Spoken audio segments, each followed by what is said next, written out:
I guess we're just jumping in. I hit the button kind of prematurely. Hi. Good morning. Let's have some coffee. Let's do some cards. Kind of a run-on from yesterday. No, I don't want to do that.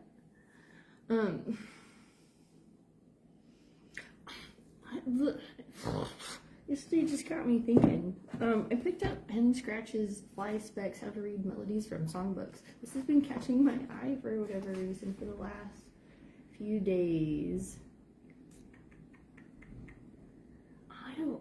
Maybe we'll kind of dive into this. It's all songs though.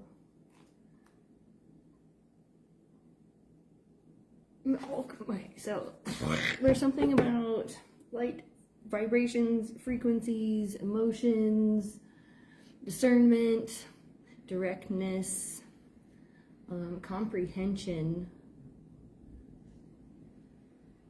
like reading comprehension, but listening comprehension. Maybe we should have named this one reading comprehension. Comprehend, I don't know, there's that hen word again.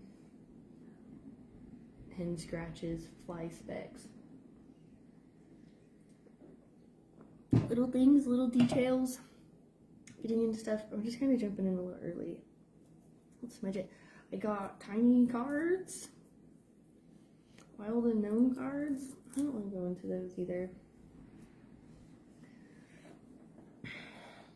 What is coming up for me?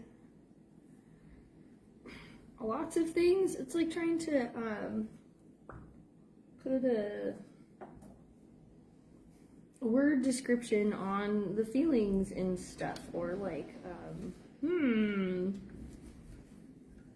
okay, I guess that's why we use these tools to access subconscious stuff. I have so much random energy. It's gotta go somewhere. I think it's interesting that, like, that pent-up energy is interpreted, like, as aggression. Or,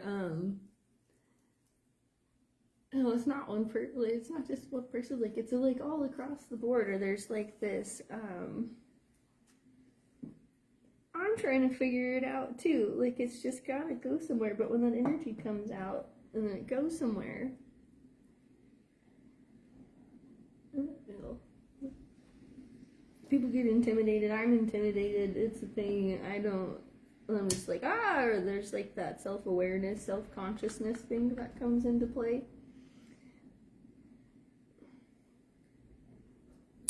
Emotions. We're using tools, using emotional tools to access the subconscious. That could be a thing as well. Because people are so far removed from the emotional stuff. Like, no, I can't even say that. Again, because there's like different categories of people. Like people doing the work or people not doing the work. People thinking about doing the work.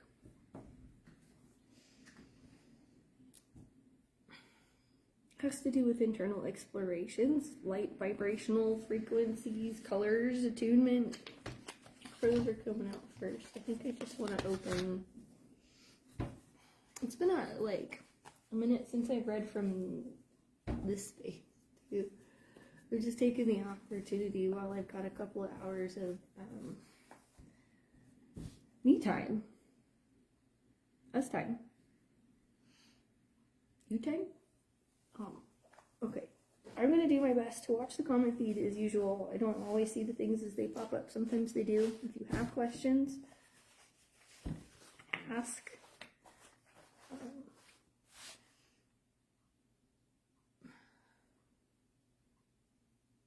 Juxtaposition, I guess, is another word. Juxtaposition and paradox coming into play. There's boredom that comes through creative things, and like this, there's that juxtaposition that comes in that like duality, or as these things piece together.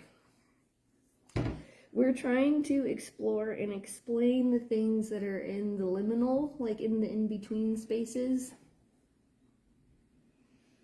like the interstices. And again, I got introduced to the word through a collaborative painting thing. Eloise Klein-Healy came up with the poem Memory is Interstitial Panorama. So we're taking like a full-on view of things, but like the slots in between. Yeah, like in our conversation yesterday, when it's like the people who are making and creating the things, but they don't understand the rules, or they don't understand the concepts of things like negative space and what that is. Because there's that weird word again, like that positive and negative thing, where you get into like a dualistic juxtaposition of things, because people want to attribute this negative thing. And then we're getting into like behavioral conditioning words, classical conditioning and learning, right, where we're talking about reinforcement schedules and positive and negative reinforcement. And people are like, negative reinforcement, that's not punishment. You know, the punishment is something completely different. I wonder if that card will come up just for the visual. I don't remember exactly what deck yesterday. Maybe it's this one, where it's like the justice scales, but it's like a balancing of action or balancing of power, where like where the thought that came through when I was watching back through part of it, and rewatched the whole thing. But on the left, she carries two scales that are in balance, and the left side is attributed to like spirituality, but on the right side she's not holding anything, but there's like the one scale where the things that are balanced.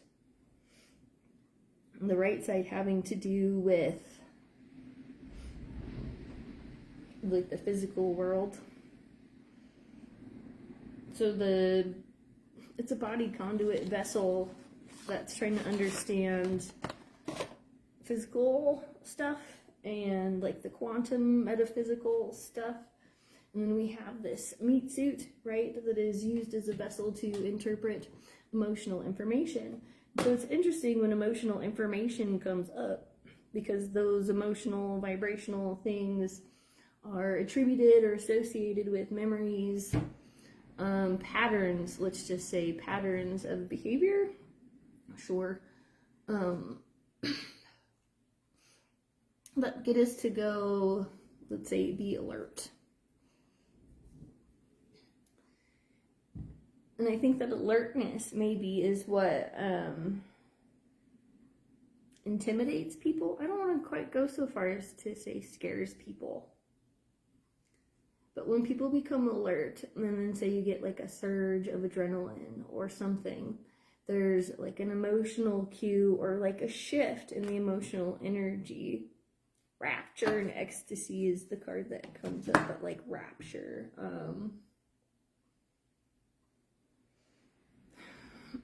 Those are kind of two juxtaposed words as well, because rapture is like, you know, oh my god, like, where ecstasy would be like, oh my god, ooh, like you can use the same words to describe the same thing, but maybe like the intensity or the tone of that, it's so subtle. Like, maybe that's why we have the music book coming up. How to read melodies from songbooks in 12 confusing lessons. Yesterday, confusion was a word that came up. Let's say, I want to say manic influences, not mine. This isn't personal. New influences, full moon influences, that sort of, let's talk about this, like, pendulum. Oh, should I go get it? No.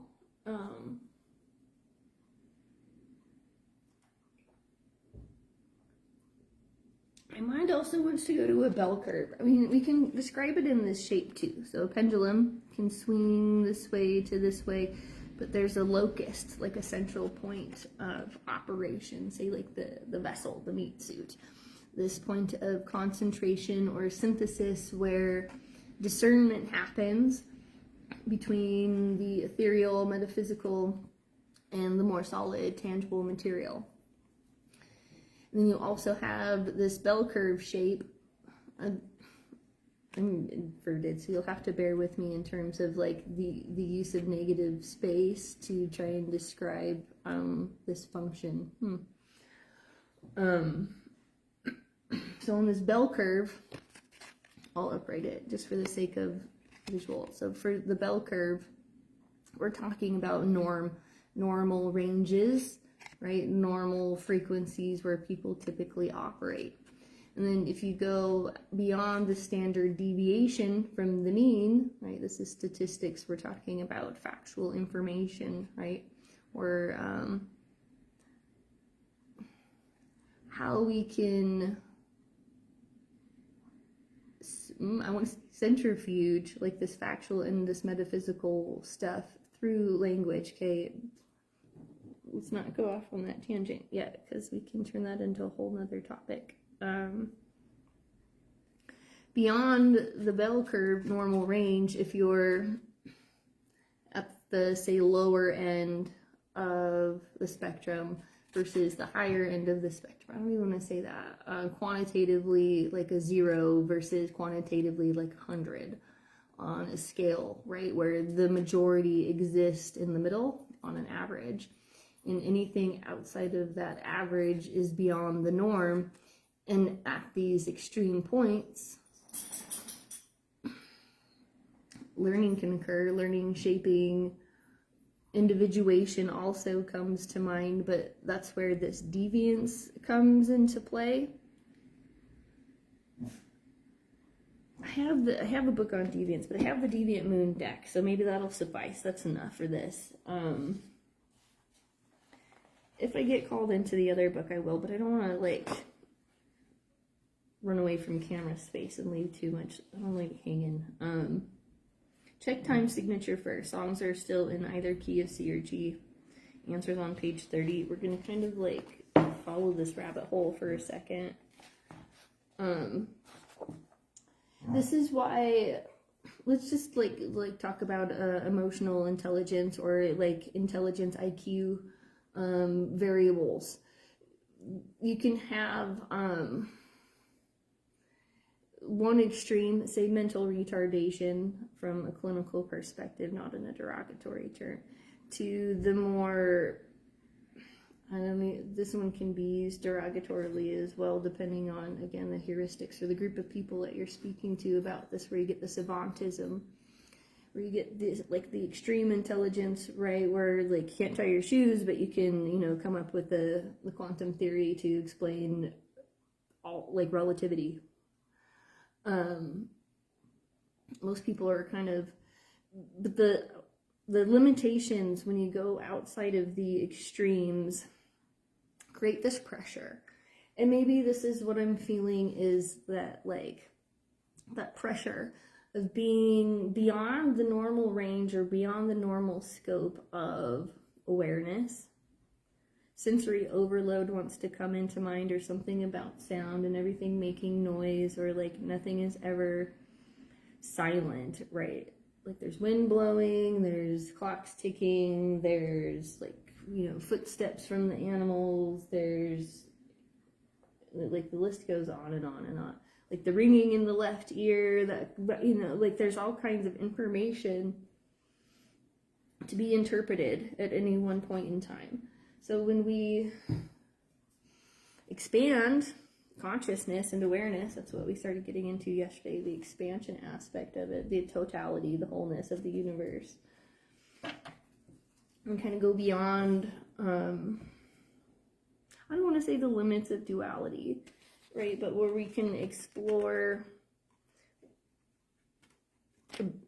one extreme and the next.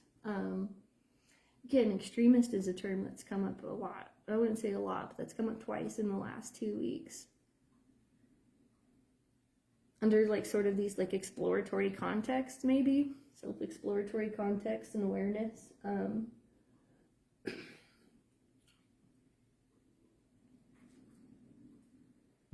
perhaps on the search for embodiment, this is where like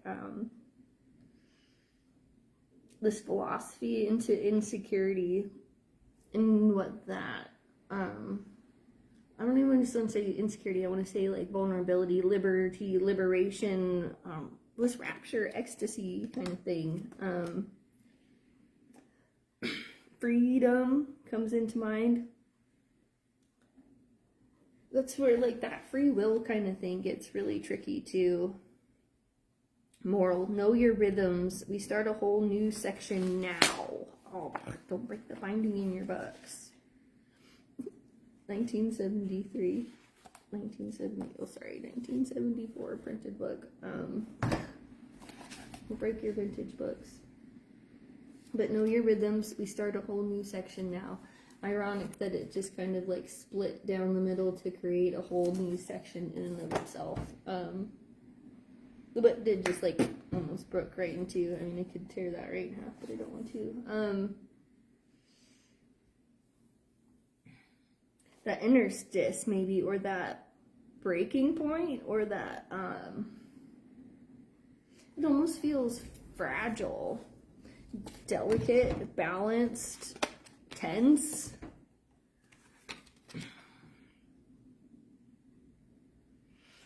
This feels like waiting, but we had the night from yesterday, but like with the delay, but more of waiting. Patience pays, wait, good things will come. Everything just feels very emotionally intense. And very emotionally new, and without wanting to label things good or bad. Wonder, chance are coming out. I wonder if this is something I should take a chance on. I wonder what's on the other side of the fence. I wonder what would happen if I did this. That curiosity is so ripe with information. That's what's going to take you out of that like standard deviant whatever norm. That's going to take you beyond the current spectrum of limitation. There's the universe again. This card keeps popping up in here. The lion is at the bottom. Lion strength, lion heart, being brave. Something about the lion's gate too. Queen of Cups, Shaman, Enchanter. I know what I'm talking about. If you're wondering,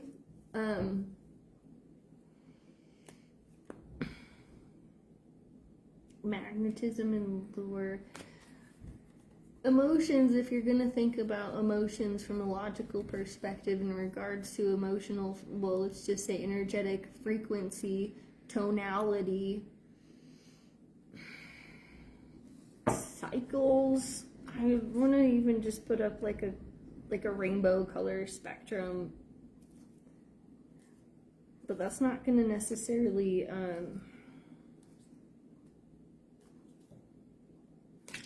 you see, people are very programmed subliminally by these say misers, or things that want to create like a secure. Why do I feel so shy? What is that? This timidity, or reserve,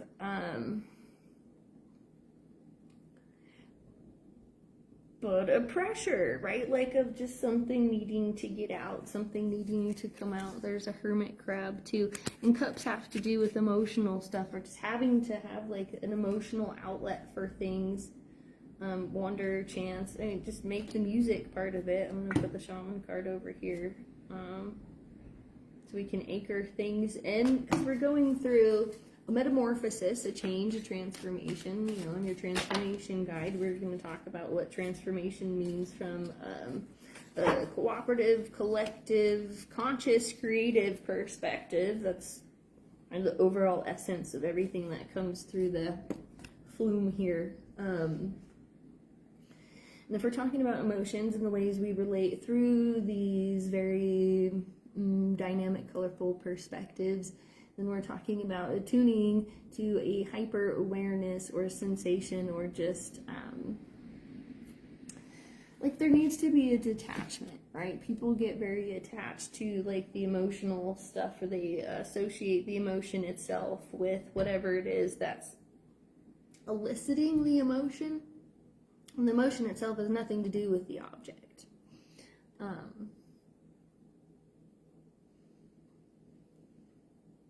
The emotional part of it is conditioned to the object. The object itself is neutral. So we're talking again about the interstice and that neutrality point from this vessel of processing where things are cyclical. We're processors. It's not that, we are the one thing that we feel. There's a blending, a melding, or a realization that we are separate from the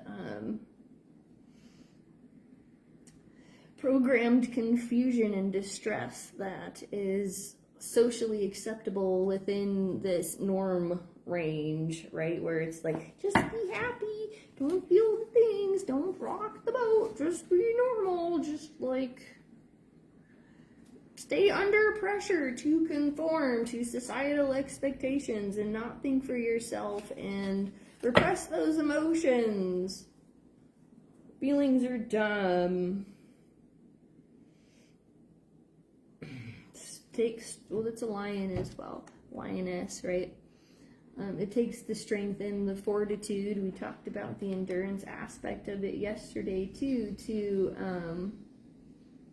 tolerate the discomfort in that like free fall. There's that word free again, free falling. Whoa, I'm gonna see where I'm gonna land, and when it's windy, like it's windy today and the gusts are blowing and shit's going everywhere, the leaves. I was watching the pattern of the leaves blow up the cul-de-sac street on the walk back, this wind is blowing northbound and, and so we're at the mercy of the wind at this point. And it's just beautiful to see how, adaptable the leaves are, and to see how quickly they can accumulate in these little pockets.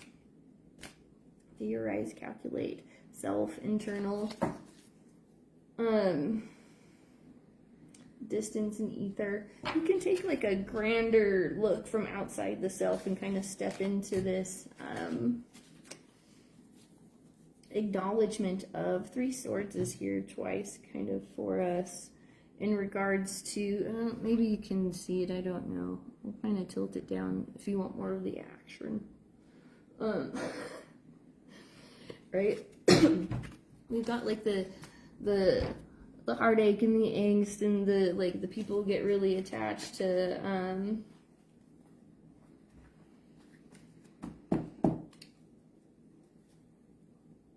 I don't want to say like the emotional possessive, something has to do with envy, miser, the accumulating, that sort of thing.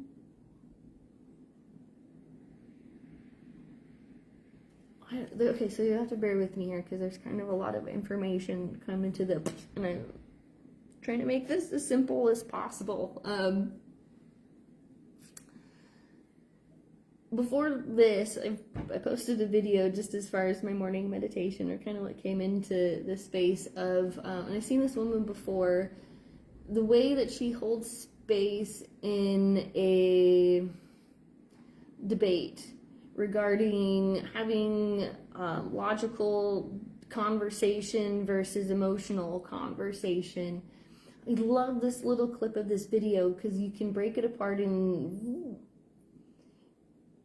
really pinpoint, depending on where you're putting your shoes, or where you're putting your feet, or how you're kind of orienting your perspective there. You can feel so much of the discomfort that comes up. And you can see the strong, firm, assertive boundary, the receptivity or the lack of receptivity of, and if you catch it, if you're watching, you can see, say, the Freudian slip, or you can see the subliminal subconscious slip up of the lack of respect. There's the admittance within it, within the context of the information, because of the inability to reconcile the emotional attachment, say, that goes with the ego, and how people really try so hard to maintain a sense of power and control dynamic within the context of, I don't want to say a relationship, because it comes with a lot of connotations and heavy context, or people want to associate a lot of the emotional side of things to the word relationship. But if you subtract the emotional side of things and you're looking at the logical aspect, then you're just talking about the relationship between things. And we can talk about the relationship between anything, like myself and the table, myself and the cards in relation to the phone, the cards in relation to the lighting, the wind in relation to the candle on the table, so on and so forth. We can create these stories or these relationships that help us to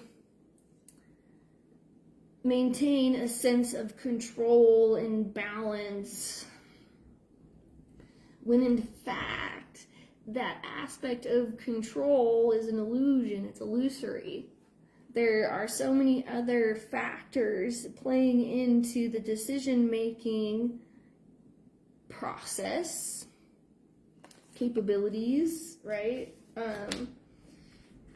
But we were talking a little bit about this last night too, just of how some people can have such a lack of awareness of other people, and trying to bring the awareness to others outside of the self creates this like distressful, antagonized, like,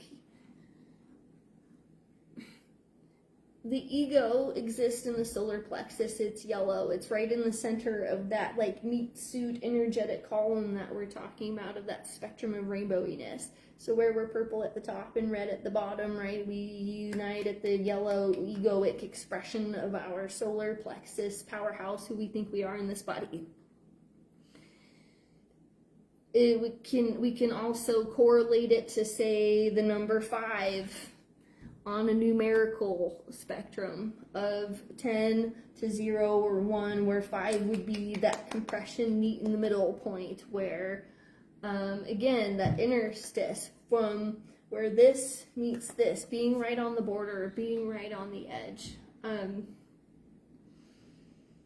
on the cusp, as a cusp sign, somebody who understands themselves 7 hours from one sign to the next, not really knowing.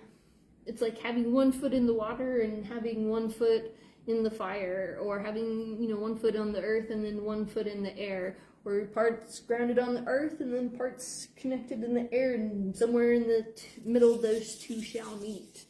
And how that is expressed, 5 correlate, the correlation of the correlative, right, would be physical expression. Martial arts comes to mind, because I had a numerologist reach out to me years and years ago and was like, dude, you got like 5 5s in your chart. I can't believe all the 5s. And so this, like, it resonates, right? If we're going to use similar language, it resonates on this, like, feeling the pressure, just needing to, like, physically express, or just having, like, all this pent-up energy side, and it's got to come out. I constantly move my hands and work with my hands and get into paint and touching and moving and molding and shaping and, like,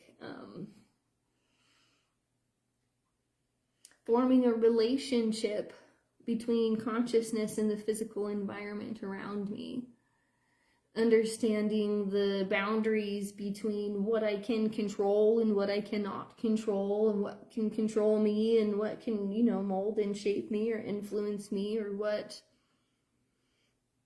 information can bring up whatever emotions, and whatever the emotions are connected to whatever memories or associations, and how that informs me of how I relate to the world and show up and express things. It's intense, right? It's intense. It's a lot of work to do. Cycle, fate, wheel of fortune. It's just a process. It's part of the thing. Stamina and potency came up. Stamina was our song from yesterday. Having the stamina to withstand, tolerate change, metamorphosis, awakening. Change is constant. Change is always happening. So people create this false illusion to try and control all of the things, right? Oh, I love this card to explain that, right? Where here's this chess game, and there, who's gonna win, the father or the son, or the elder or the youth, or whatever, one end of the spectrum to the next, who's in constant control. Ironically enough, the servant, right? We can even say different color, the being, the angel, the connector, the divine intuit has stolen the king piece, so nobody wins. So when we see like this, or where did we go? The two with the swords, this one. So when we see this, there's that, I want to just call it perpetual emotion. Perpetual emotion, right? The emotion, expression of motion, right? Expressed motion, energetic motion, moving energy is what emotion does. So when we start to poke and prod and uncover into these uncomfortable places, when I start tapping in and going into these exploratory places,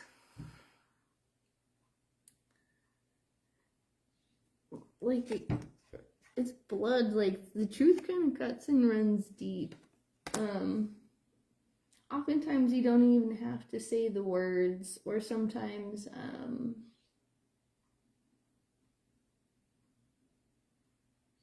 that subtle subliminal shift. And there are very, very few people that can pick up on it with me. Ironically enough, finding somebody who can pick up on that very recently, and just spending an intense amount of time with somebody who can be very direct and intensely read into things. It's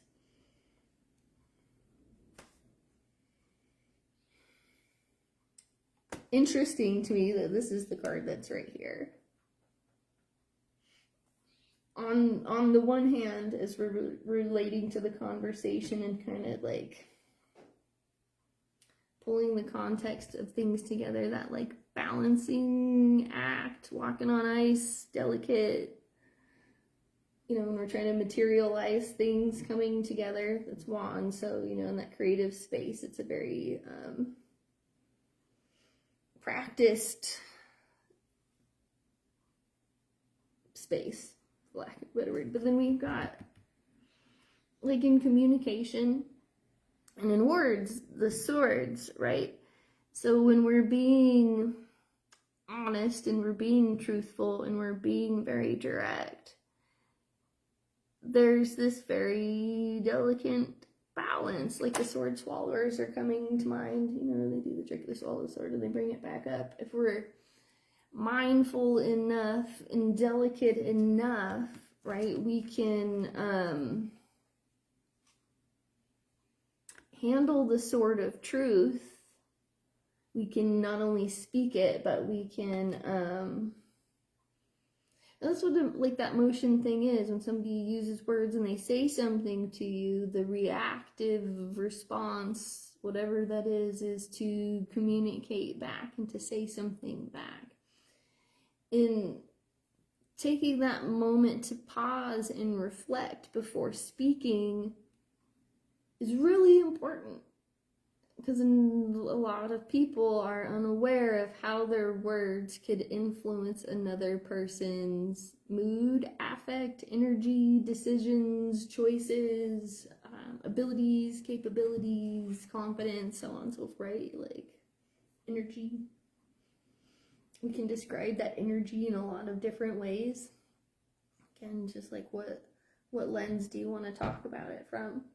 Oftentimes people are saying the same things and they're using different words and they're whatever, you know, but from the inverse paradox of that too, people are using the same words and they think that they're saying the same thing, but they're conjuring up something completely different. Oh, I have conjure cards. Let's look at the conjure cards and then maybe we'll go into here.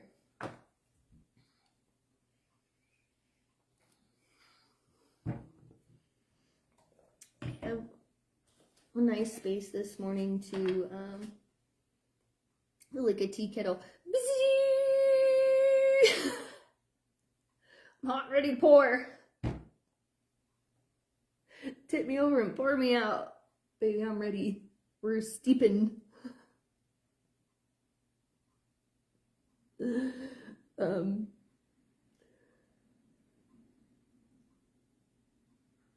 stream of consciousness. I can't fucking help myself. Welcome in. That's why you keep showing up. Something about here or whatever resonates with us, or else we wouldn't be here doing this now, would we? For years now. I come back to, or I have this space as like a, it's a balancing space for me. It's a research reference point for me. It's somewhere where I can all the information and then I can come back to it and pull and piece out part of, you know, take apart informations and things that are relevant to future projects, you know, yada, yada, yada. So I definitely engage with this space from say a third-party perspective as well. I do my best to dissociate or disconnect myself from like my own things. You know, I try really hard in my own space of being like, okay, well, this is my emotion and this is other stuff that's coming up. Is this your emotions, Kelsey, or is this your logic? You know, right. And then when I get too wrapped up into it, then we get into this, like, shit, this is how I feel, just kind of in general in life, and have for the last few years, like, shoved into a teeny tiny little box where all of these swords are just being, like, jammed into this box, and they're like, oh, wait, get me out of here. Just so fucking, and it's not, what would the word for that be? Maybe a thesaurus or something.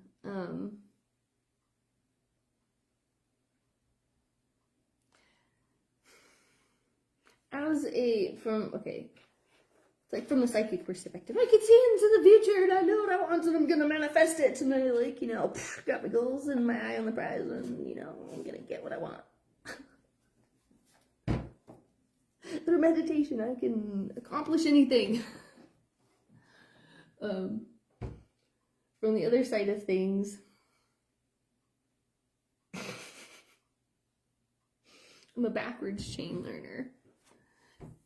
I'm really good at figuring out the last step and just kind of like jumping in and doing the thing. But as far as like, okay, what's the first step? How do I get out of the box to have the freedom and the liberation and all the things that I've ever wanted in life? How do I go from this to this and to like making this quantum leap of that, like, because there's like that liminal space, right, or that interstitial whatever, in that space where things are transforming and morphing and metamorphosizing and like changing, happening, resolving, dissolving. There's a lot that can happen between, and And things can arrive in more ways than one. Like the whole, such a macabre saying, like there's more than one way to skin a cat. You know, there's more than one way to pluck an apple from a tree. There's, you know, more than one way to get from here to there. You know, point A to point B. It's not like there's a right or a wrong way. You can zigzag and loop around and do all the, you know, but like how much time are you really wasting trying to do all of the things before finally reaching the destination? Mathematical terms, if you're in a triangle or if you're trying to get from point A to point B, right? You take the hypotenuse, we're in a square, you're in a box, right? If you're in a box, the fast way to get from point A to point B is in, you know, you go the hypotenuse, you cut it, so then you have the two triangles. Triangle feels like an emotionally charged word too. 1, 2, 3. Well, I guess solar plexus would be the third chakra up, right? Root 1, orange 2, yellow 3.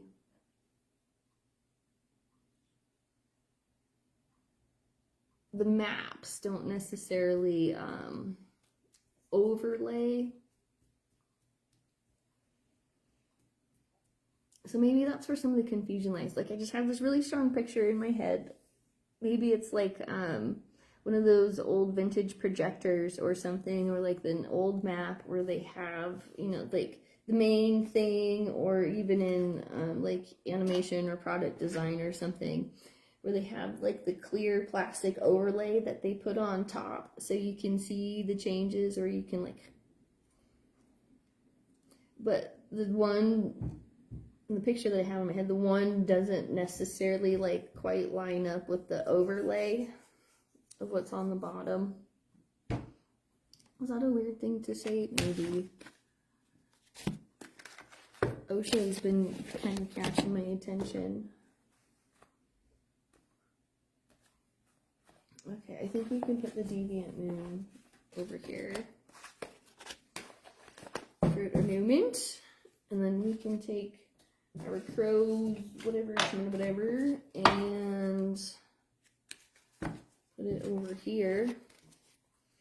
Fruition and realization comes into play, and we're talking about, right, something about threes, triangulation. I mean, even in this like bell curve denominated, weird choice of word, factorization of conscious exploration. Trying to put the words to the feels to figure it all out, because things are feeling rather intensely. And without having to label something as good or bad, you know, it's coming into the realization of, okay, how do we get from state A to state B? Know your rhythms. We start a whole new section now. 4th, 4th, 6th, 3rd, 3rd, 6th, 5th octave.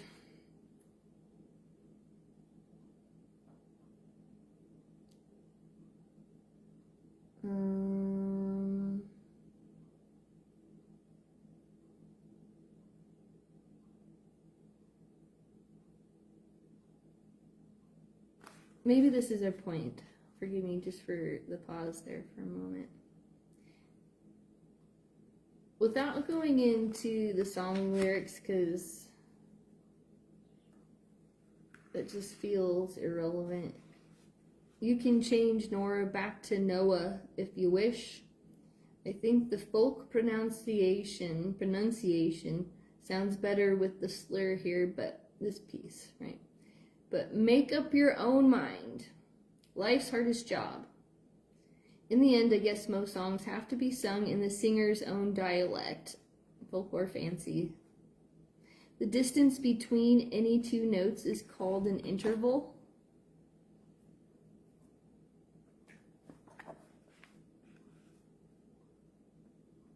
The distance between the first and the third note of the scale is called an interval of a third. The interval between the first and the fourth is called an interval of a fourth. Complicated? No. So we're talking about intervals of thirds, fourths, sevenths, and octaves.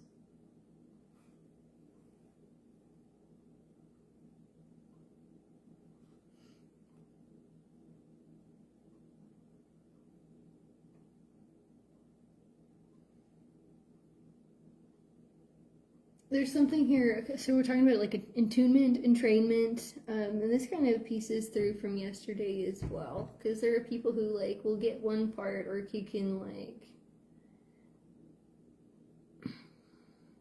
but when we're talking cohesion and true understanding and learning, comprehension, caution, on paper you may score 100%, but the important thing is to train your ear to hear these intervals and identify them. Then you'll be able to read them and sing them.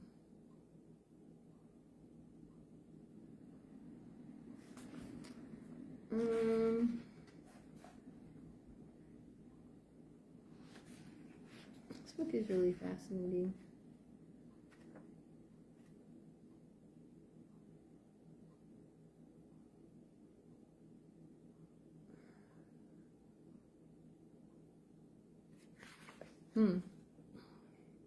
Here's here's a potent note. Here's a note just to kind of pull the title back, and we'll go into Osho and this conjure for a minute, and then we'll close off the space for today. If you want to do personal readings and private readings, you can reach out to me. That's fine. I'm trying to like keep up with comments and stuff, but it just doesn't always show me on this platform. So I don't know if you're talking to me. Maybe I can see. Maybe I can't. I can hear you in the ethers. I can feel you for sure.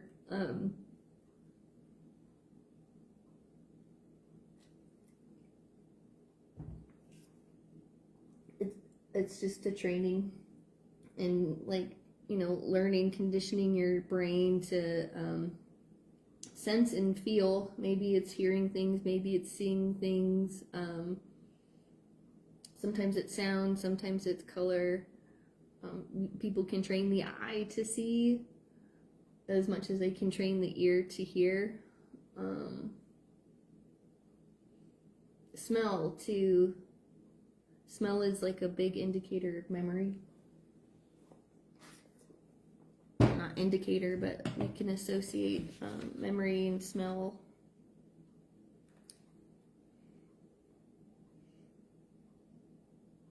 Richard Strauss was once conducting a rehearsal of his new symphony when he stopped abruptly and said to the trombonist, "That is a half note, not a dotted half note." Talk about good ears. The trombonist peered carefully at his part, then smiled and nodded. "I'm sorry, maestro. It was a fly speck, and I misread it." Talk about accountability, huh? There's that fly speck. Hen scratches and fly specks. They started over again. But now Strauss stopped the orchestra when they passed the same place. "No," he said thoughtfully, "the fly was right."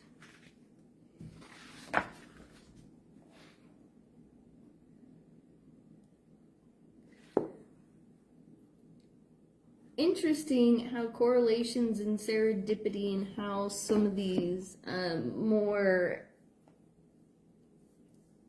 I want to say, instantaneous things can be more aligned with truth than that which is fabricated to condition and structure your belief systems. That goes into, like, can you think for yourself or not? That's where that discomfort comes in, because when you think for yourself, people can sense it. Like when you're the sheep, not the sheeple, the sheeple can they can sense that deviance. outside that bell, like the bell's ringing, they can hear the ding dong, like coming along down the street, you know. I mean, it's the more loud and the more vibrant and the more obvious it is, like the more you can see it coming from a mile away, you know. And you got the pink shoes. You know, if I could see me coming from a mile away, oh god, there's her again, fucking dancing in the field. Walking a little fucking ding dong dog. Humor myself, what can I say? So much pent up energy. No, trying to fine tune the external environment so that this like comes out efficiently, or practically, or whatever. So I get to just do this all the time. That's kind of the goal here. I love this space. What are we conjuring? Queen of Hearts. Bringing in the balance, bringing in that peace of mind, doing the hard work, you know, and like really cutting through the depths of understanding. But there's the jokers, the external forces, things that are trying to like unmake the bed or trying to come between things, so that the strength or that bond, that unity, however, like that flower, infinite love, whatever thing, like what is it that you want? What are the limitations when it comes to love, sexuality, that kind of thing?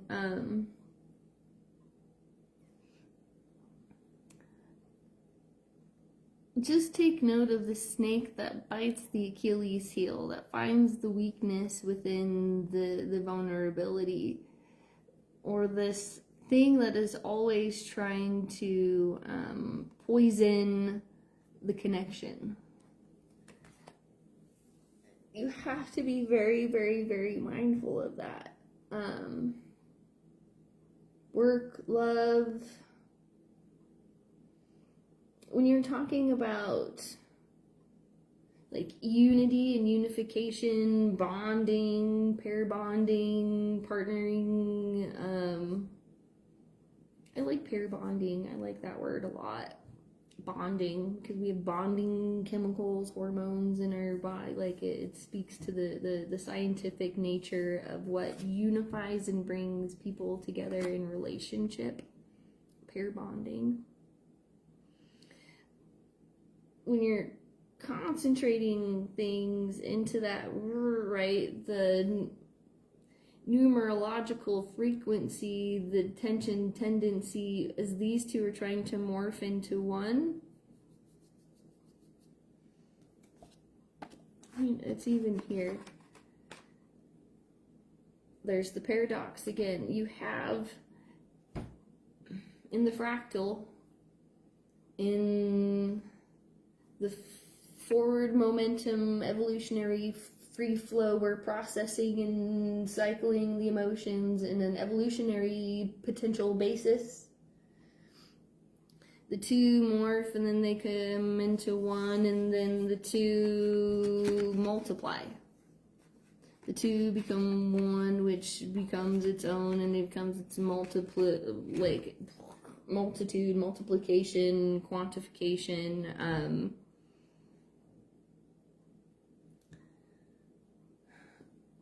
In the de-evolutionary, whatever, in that competitive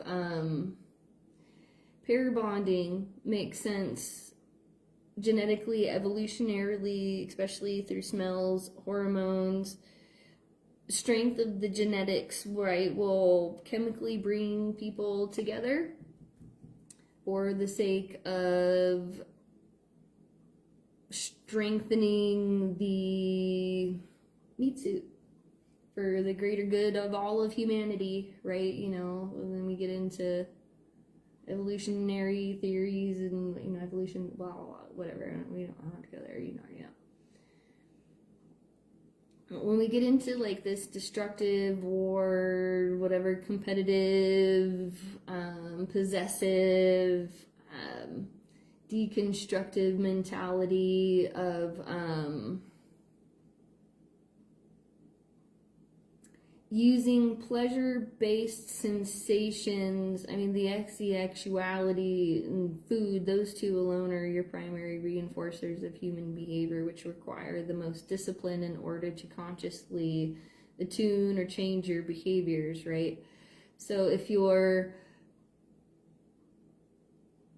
like, cigarettes come to mind, the function of cigarettes, or like the conditioned capacity of cigarettes, of just this motion as it gets paired, say, like with driving in a vehicle, with smoking, with going to parties, with your Aunt Ida, with your, like, you know, good moods, bad moods, every whatever. It's a regulatory, external regulatory tool that is used as an intermediary to help regulate and control and suppress whatever moods and emotions, right? So that we can maintain a homeostasis.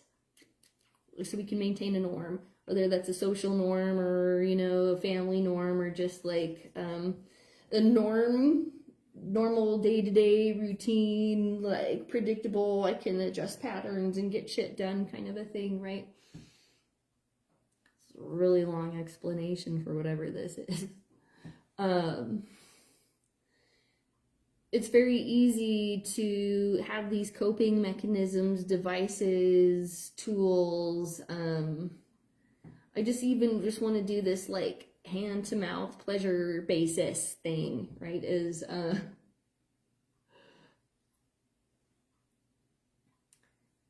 again, it just becomes like very Freudian, or early childhood developmental, like unresolved something within development. Right? And just collectively, socially, we interfere within the natural development processes because we've learned as a society that we can control or adjust behaviors to meet certain means for future goal orientations or future goal meeting means of ends.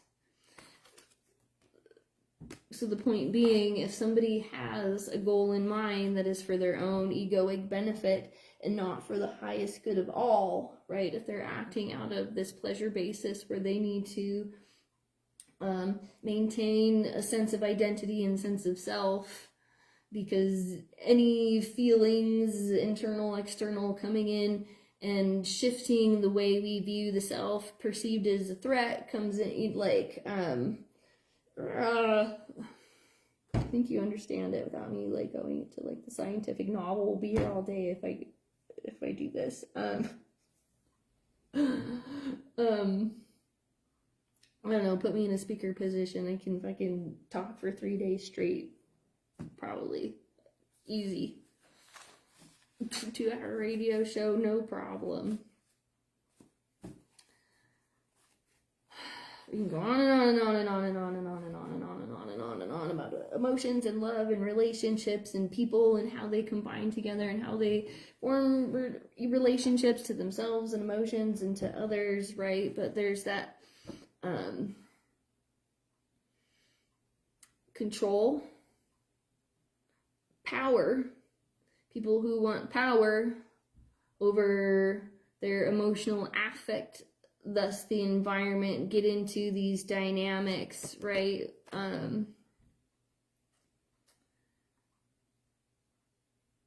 Where if somebody perceives somebody having something or in a position of power over something or whatever, that's where you get that, like, the snakes that come in that want to, like, manipulate or try to change the situation, or like, people want what they can't have kind of a thing. My mind's going straight to relationships. I can't help it. When you've been single for a really long time, or when something is like free and available and it's out on the table, like, nobody wants it. They walk right past it. Like, nobody is going out of their way to take this thing that is right in front of them. It could be the greatest thing for themselves and all of humanity, and people are just like so apathetic and conditioned to immediate gratification or people pleasing and fitting in and, you know, being popular or whatever, fame, fortune. They completely surpass this thing. But the moment that somebody gets that thing and has that thing that nobody else can have, like only one person can hold this at a time, then all of a sudden all these people who've walked past this thing this whole time are going to start popping out of the woodworks and be like, I want that, and they're going to try to get it, and they're going to try to take it just because somebody else has it, not because they necessarily want it or it's good for them or they understand how to use it or they know what to do with it or they even recognize what it is, right? Like my brain is going to like some like Avatar, outer whatever sort of thing, you know, where like the kid's got the power ball and only he can like do, knows how to do, you know, and if anybody else gets it, like they just are like, woo, pretty shiny, they have no fucking clue, or like being given a tool and being handed a key and being like, great, I have the key, but they don't have like the lock that it fits in. They have nowhere to put that key. They're just like hoarding and holding the miserly key thing, and then just because they don't want anybody else to have it. You know, if I can't have it, then nobody else can have it. Is one of the fucking dumbest mindset mentalities a person can have. And as soon as you have something, I know this for experience, like I don't have a lot. As soon as I have a thing, there's always somebody or something along trying to fucking take it away. And it's exhausting because you always have to be on guard, or like you always have to watch your back for like, you know, the fucking Joker coming along trying to like take the thing just because you have it. Maybe that's some of the insecurity that I'm feeling, and maybe that's some of this like weird, liminal, interesting tension. Trust came to mind when I sat down at the table, or like lack of trust came to mind, or hesitancy to trust.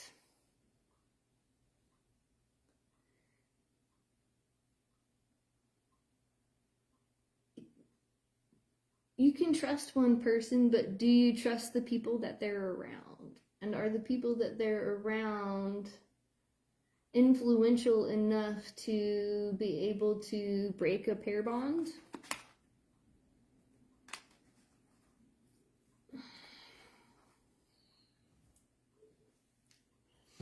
The other question that's coming to mind, and I wonder how people relate to this one, is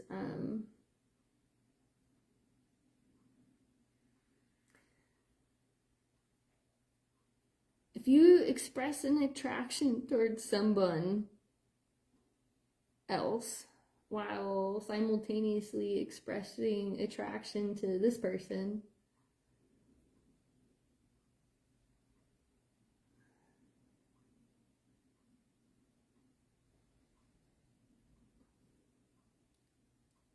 it's like, well, you're holding a bag of Cheetos, but like you've looked at the Cheeto Puffs before, but like, why didn't you pick the Cheeto Puffs, and why did you pick the Cheetos? And then you tell the Cheetos, yeah, I like Cheeto Puffs, but like, I want the Cheetos. Like, what is it about the Cheetos and not the Puffs? This feels like a preference assessment. This kind of binary thing where like, you know, pick one, you're presented with two options and you have to pick one, and then you're presented with two options against other options. So like, say you have, you know, all the Skittles in the basket, like, are you going to pick what's your favorite color? Are you going to pick the red one, or are you going to pick the green one? And, you know, you can do a preference assessment. You can quantify this behaviorally. Like, we can do a test to see what it is that you prefer that will be most reinforced. I mean, they do this all the time in behaviors, and that's how they pick out reinforcers. Like, if you're working with a kid and you want to adjust a behavior or whatever, then we're going to figure out what our our strongest reinforcer is, you know, we have candy. What is this kid's favorite candy? Is this kid maybe likes Skittles, but he's not always going to work for Skittles. But that kid loves Reese's, right? And he will work for Reese's all day long. You gonna give him a Reese's? Sure. You gonna give him Skittles? Meh. You know, it just depends on how low his blood sugar is, maybe. It's a preference assessment. We can do that, right? Like, we can do that with anything. So what is it in that? This is like curiosity. I'm really curious to know, like, when you have to pick one, what is it about that pick in that, like, because you're on a timer, you gotta do it quick, you know, can't think about it, you know, pick one. We're just gonna, like, you know, and once you get into that pattern where you have to, like, choose, right?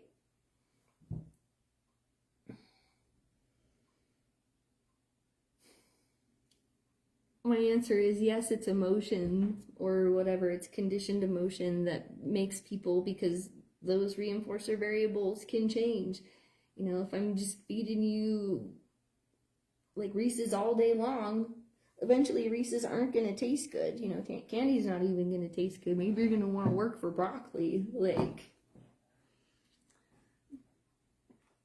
so then how do you mediate and modify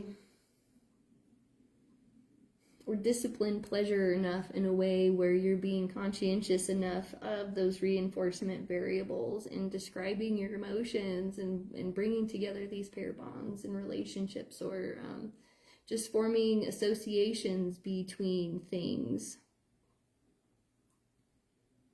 boundaries, level of appropriateness, context.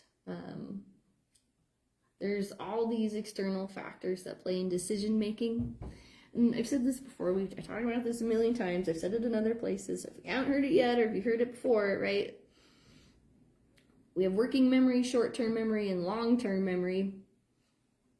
So that working memory is that pick one right here, right now, we're not going to think about it, right?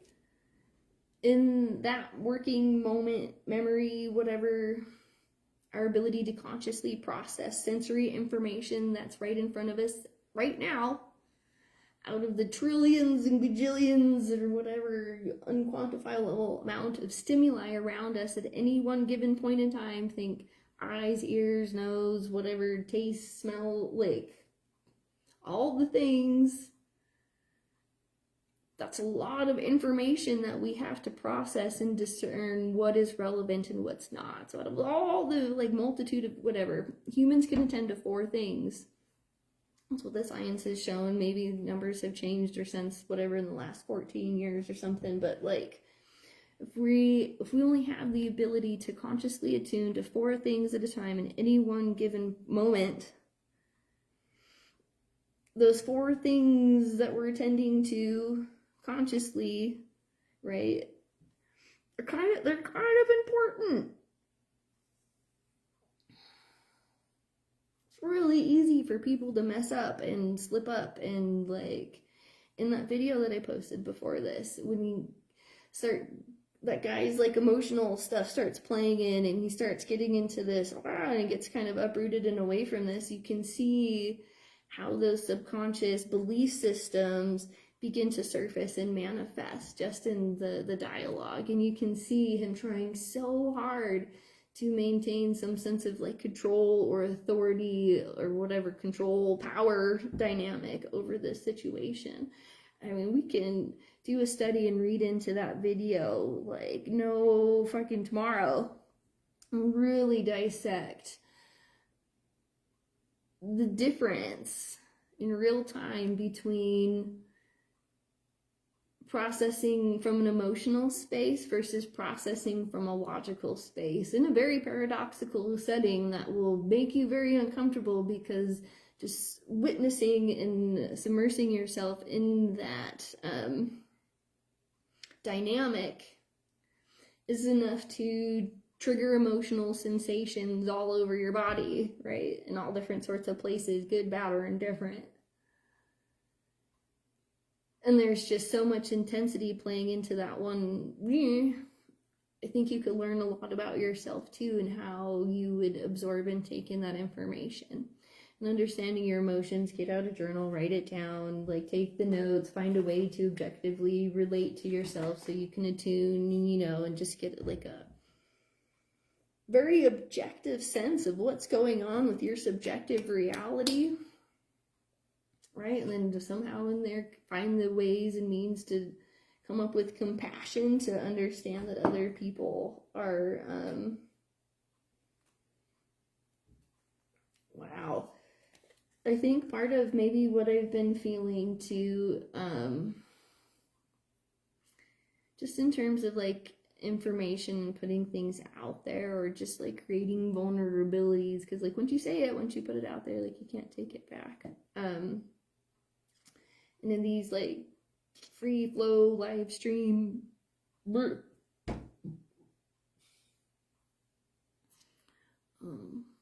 I think there's just a lot of information that can be taken out of context. But it's just like, I don't know, I'm just like, warning, warning, warning, warning, warning, like, just stay out of my chat. Quit warning. I'm not putting this information out there so that people can come along and, like, mess it up and try to, like, bring it all down. I think there is just like an interesting aha, or maybe like revelation, just in regard to relationship last night, and this pent up energy, and this just needing to like get it out. How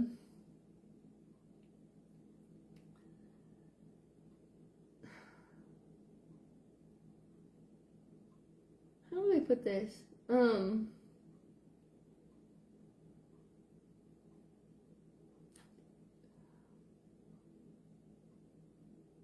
I don't know, I'm just so in love in so many different ways right now with life, and just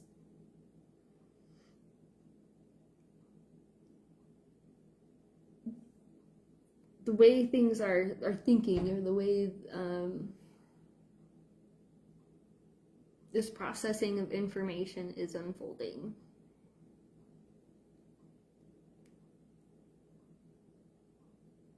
I don't know, I just feel it. I feel like there's just something there that's trying to get in the middle of things. And maybe this is like where the test comes in, where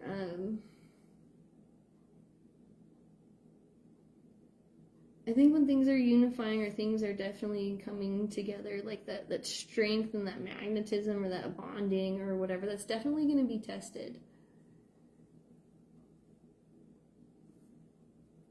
I'm thinking or picturing like the sensation, like if you have two really strong magnets, like north and south pole ends, right? They're super strong, like you can feel the pull.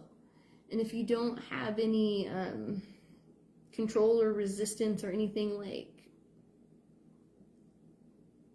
you know what I'm saying? Like those two will just, they fuse. You can't keep them apart. But if we're talking like interstices, society, just like having to wait and be patient, or just like timing, right? There's these forces that are pulling this, or that are holding this, and there are forces that are holding this, right? And this is where that test comes into play in regards to that magnetism, and where emotional strength, emotional intelligence, energetics comes into play. Because if there's cohesion, right, that pair bonding, that, right, across time and space and all ethers and whatever, however romantic you want to get with this notion. Right? If there's like lack of emotional intelligence, or there's weakness, or these things are like North Pole, they'll repel each other. They'll just like, they'll never, you understand what I'm saying? Like that energetic, magnetic sensation, that feeling, right? Without naming it, good, bad, happy, sad, mad, glad, whatever, without labeling or placing it, right? That emotional isn't energetic, it's a magnetic. It's either gonna push, pull, repel, right?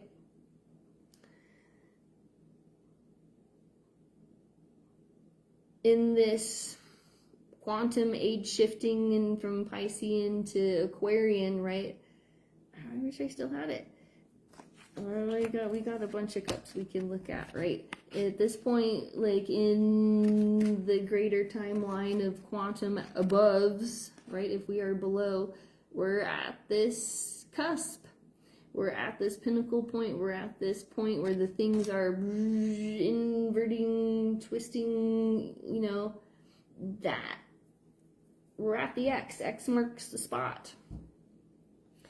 The title that keeps coming to mind, maybe we'll do this tomorrow if it all lines up, but existential, and how we can break down X is potential, tense, extending existence, energy, right? Interstices, interplay, or interlude in that space. That's that space. And when you can feel the energy ball in your hands as you play with the energetic, magnetic biofield sphere of electrons and neutrons and whatever particles of everything around you, right? When you can generate the heat, or you can generate the energetics in this and create that understanding, this ball of light frequency, whatever this is that we're doing,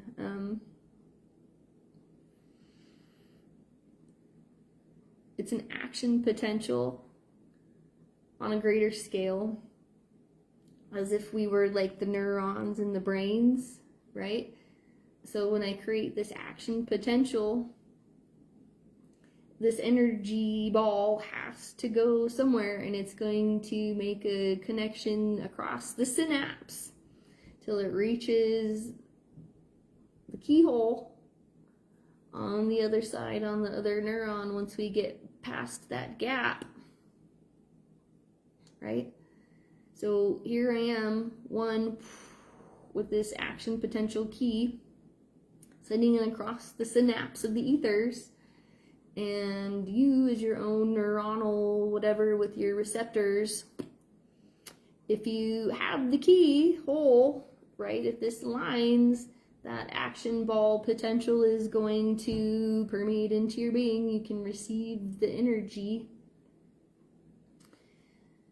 Where you consciously decide to put that energy is up to you. I mean, once it's out of my hands, it's beyond my control. You know, just passing on information. Where you decide to place that is important. We can go on and on about that with something else. We'll leave that part at that for right now. We'll kind of work on clearing out some of this and then wrapping up this space, because it's like Pandora's box is open, the cat's out of the bag, the like rooster is running around with its head cut off, like, you know, things are coming out.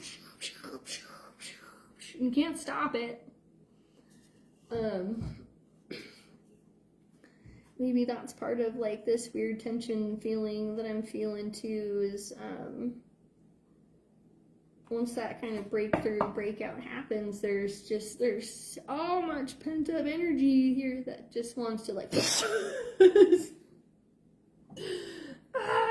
I'm okay with it, but it's difficult to have that much energy and to not have the receptors on the other side to it.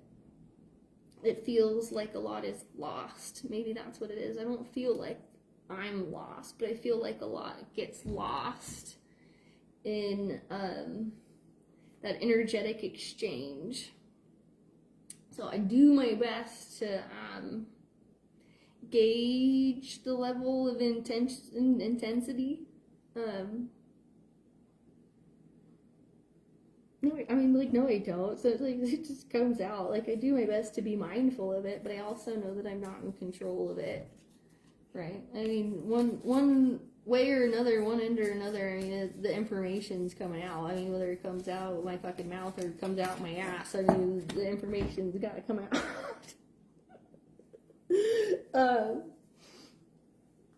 It's gotta go somewhere.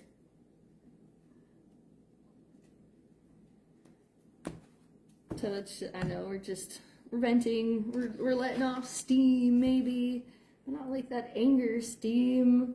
I'm just bored. I'm bored. I got all this stuff here. There's all this spot, and then like nowhere for any of this to go because things have just been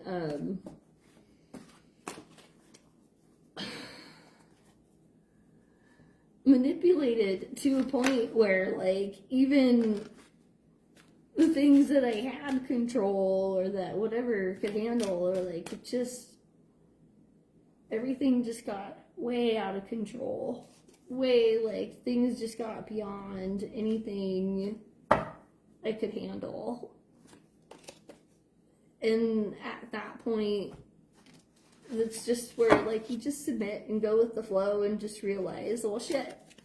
Whether I like it or not, like, that change is happening. I mean, we're waking up. I mean, like, you know, the dream is over and those eyeballs are cracking open and, like, there's that bluebird again.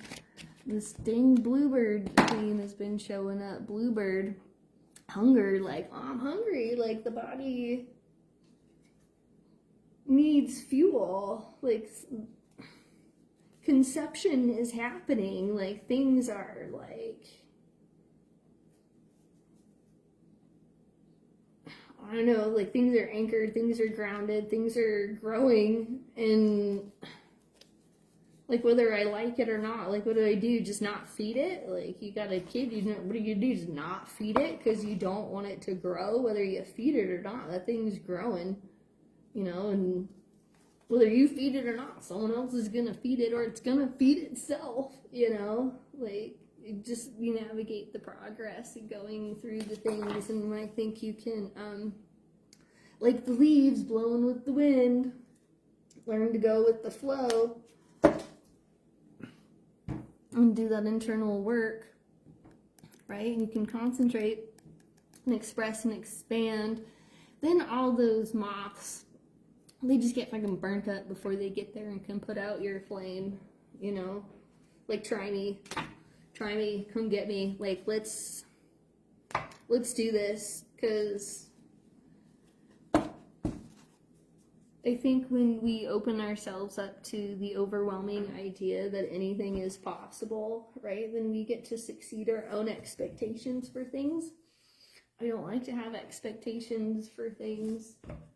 I really like this notion that things are better than I can possibly even imagine for myself. I do like this knowledge, insight, big butterflies coming out. Like, there's one thing that I've learned about being a nerd. You can't ever know it all. There's so much information out there. There's so much to like build and create and to do, and like this whole wheel of fortune, everything is just infinite and abundant, and you get these misers who try to hoard without sharing or without disseminating or without actuating or without, I really like that word, actuating.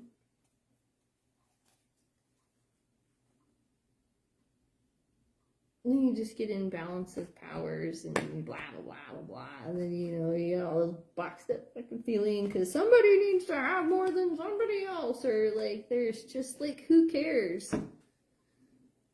who fucking cares?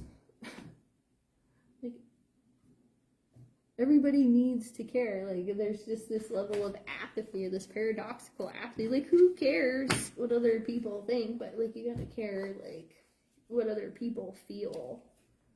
Like, people's feelings are really important, and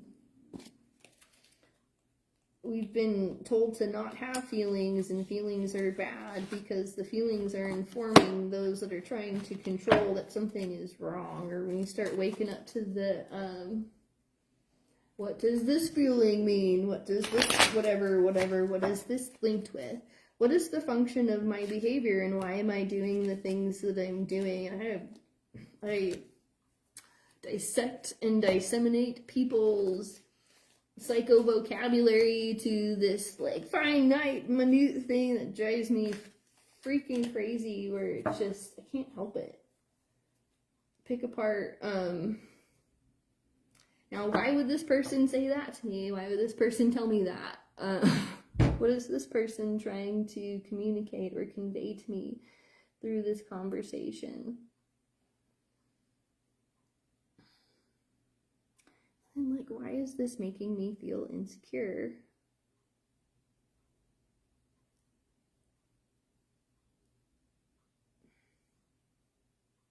Or why am I cocktail lounge, 5 of drinks?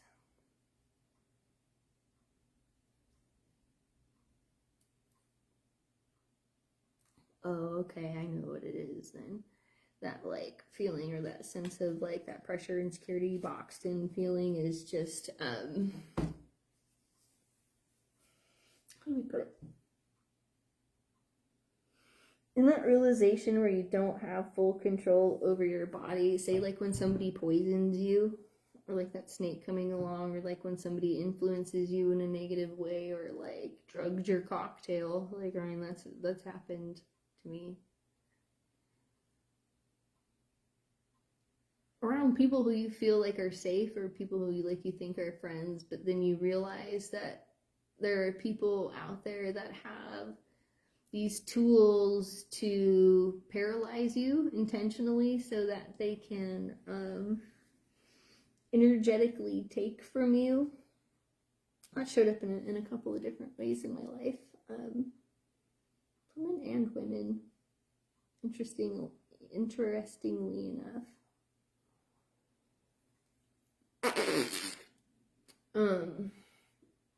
But there's something about that, like, magnetic, like, interstice space of, like, being conscious and being unconscious, where when rendered unconscious and having these experiences or having these things happen to you, and knowing that's that realization of knowing that you're not in control of your body. You just don't have the ability to, like, you think you would. So that's where the coping mechanisms come into play, or, like, the mental control, or the, like, just be positive, just let it go bullshit starts to do its work. Like, the mind over matter things.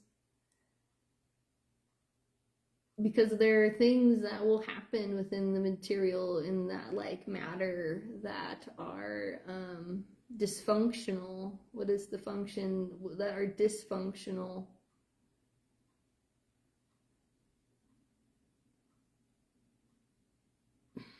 Why?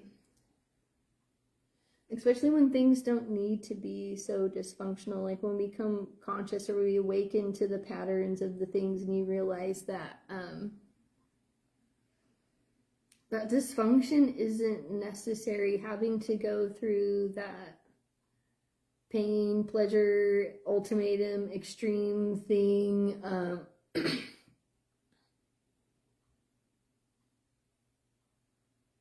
it's just, it doesn't matter. It's not that important. Or, like, I don't know, I can't even say that because there's, like, a paradox to that too. I'm rambling a bit. We're at the cocktail lounge and Kelsey's just rambling over coffee. Notary office, there's balance there. professional, reliable. Being reliable, integrity is so important. Like,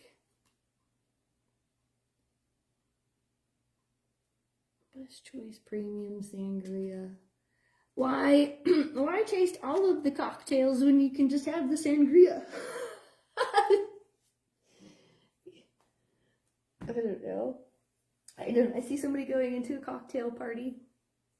Like this bougie little cocktail party or whatever, you know, and there's like important people around, and there's the thing, you know, and then you get like the martini people, or you get like the like Mai Tai people, or you get like the, I don't know, whatever fancy little, you know, and people want to like sample the cocktails or something. Everybody wants to get drunk, so it doesn't matter, like, ooh, I'm gonna like take this one and then this one, or I'm gonna do like the order, you know, or like I tried them all. But that kind of goes into the preference assessment thing too, like the little like beer flute tasters or whatever, like, you know, you can have the light to the dark and you can try them all, and like you'll get shit wasted off of that, you know. But maybe you just prefer like the red in the middle. Nothing like a good amber, nothing like a good red beer. Get into those heavy stouts or like those like pea light beers, you know, they have their own moods, or like a red wine versus a white wine, or like a coffee versus a tea, you know. We don't have to. I think we're focused on the cocktail part of it because it implies spirit, external influences, altered states of consciousness, dissociating, what is the other word I'm looking for? Imbibing, but what is it? Oh, come on.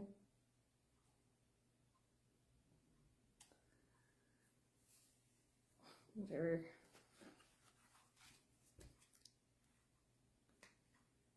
Some people just like the sangria because I mean it's everything in there all at once, and like you can just like get straight to the point. Brothel, massage rooms, bar, hot girls. The sex on the art scene, whatever thread popped up, some, I don't know, somewhere in the conversation somebody was talking about like why do men, for lack of better words, date the way they do, or experience women the way they do. And I guess it's come up a couple of times kind of in themes where, like, I don't know, I'm sure women do it too. But I feel like it's more like a masculine sort of thing because there's a lot more stigma with women and, say, partnerships. But like where they like to collect the Pokemon cards. Just to say, oh yeah, I did that one, I did that one, I did that one, I did that one, I did that one, you know, like there's that like power play dominance, you know, like I marked my spot, I marked my territory. There's that part of it. There's like the paradox side of it too, where it's just like trying to figure out which one you like, and instead of like fully committing to one and having to go the thing, like you just taste test everything until you figure out what you like. Because I mean, you can, if you don't like something, you'll know it right away. Like if it's not good for your body or whatever, like you'll spit it out. But I don't know. The thing is like, I don't know.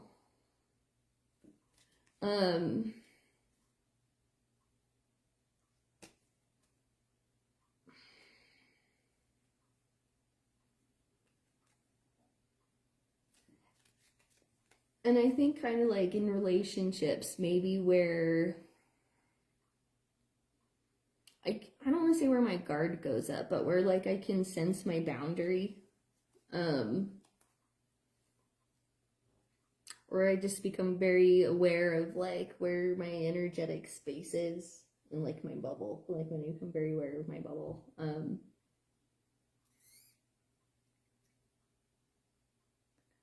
do I put that?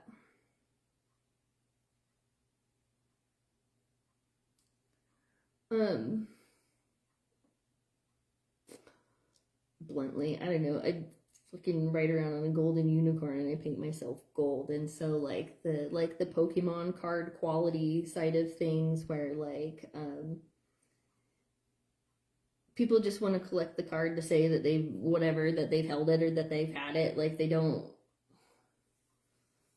really care about it. It's just part of a greater collection of things. Like I'm very hyper aware of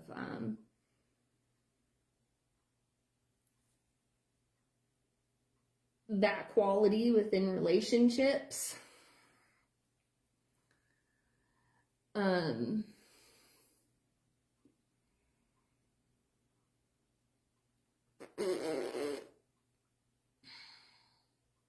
I really like the feeling of like unification, merging, oneness, creation, multiplying. I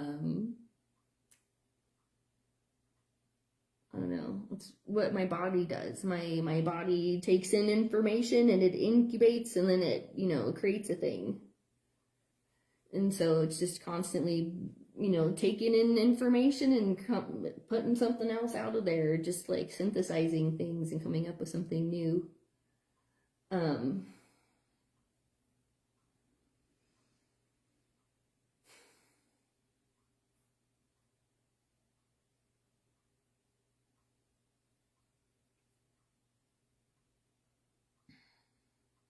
How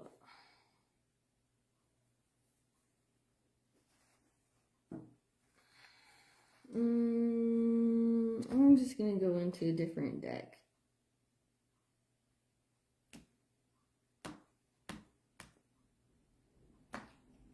Because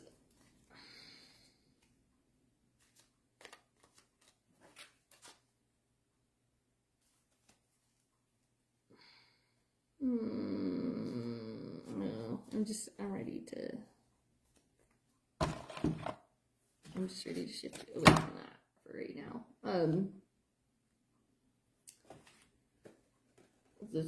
It's starting to like deviate into personal stuff. You know, reflection, reaction is on the top of things, or like out of reach. So I mean, that's just going into these places where we're not meant to explore yet, I guess. The three on top, the horse, the diamond, and the baby.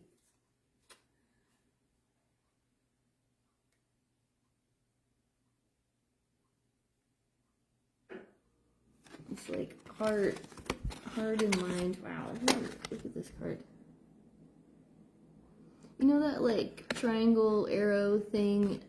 At the end of the reading yesterday, one of the cards that came up is like a guy holding an arrow, like in like creating direction and sending things into like this forward momentum and forward movement. And so when the heart unifies with the mind or the vessel, or I don't know, maybe we can explore more about the horse. I mean, in the land of Kelsey or whatever, the horse unicorn thing is the cosmic hero that helps us guide us through transformation. It's locked onto the shoulder, though, too, the horse's shoulder. Like, the horse's, like, this joint. Okay, let's start wrapping up this. Another world soul. Inside my spirituality. Well, welcome inside my brain. I mean, this is what I feel like I'm doing right here, right now, and what's going on. I mean, if there were a picture to explain what my feelings are, whatever's happening right here at this moment, it would be this.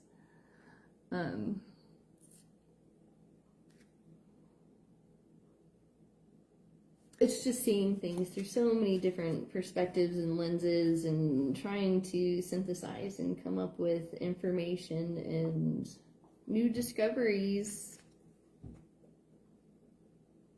The egg, cracking an egg open, looking forward.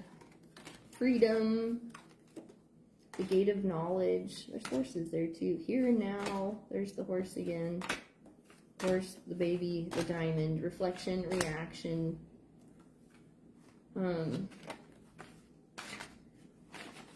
Out of reach, fearless warrior, into life. Water of wisdom. Atom bar, fire of angels.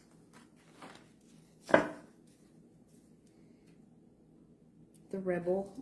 So the thought in my head was, well, what am I asking for you here then? What am I asking of you in this space? The rebel.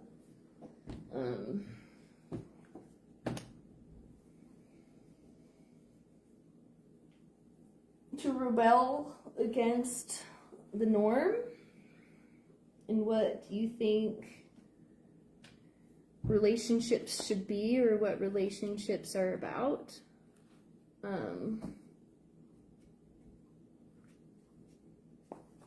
To rebel against this refraction of,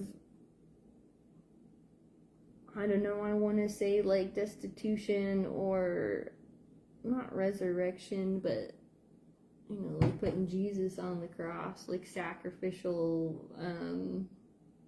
there's a word for that one too.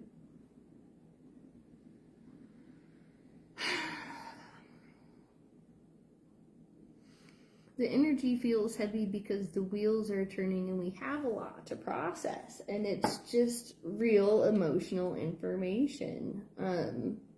We're bringing these spiritual ideas into life.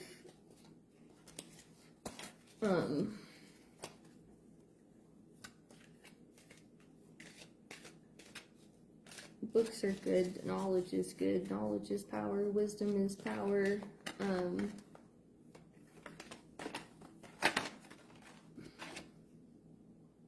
The mushroom. Expanding ideas of consciousness, but that also wants to go again to liminal communicated, whatever, neural networks, new discoveries in neural networks. Okay, let's put that one down.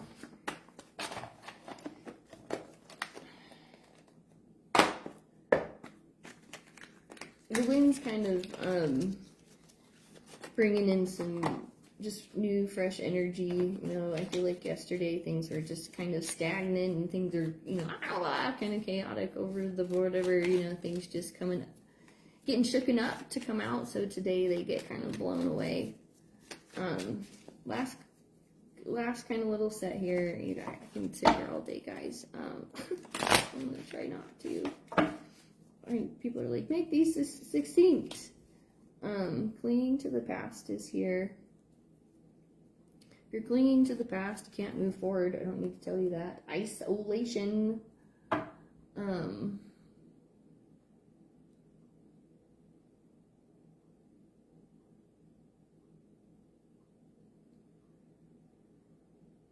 There's like that sense of, well, it's predictable. It's the way it is because it's predictable. And there aren't the external influences coming in, jamming in the things, making things hurt.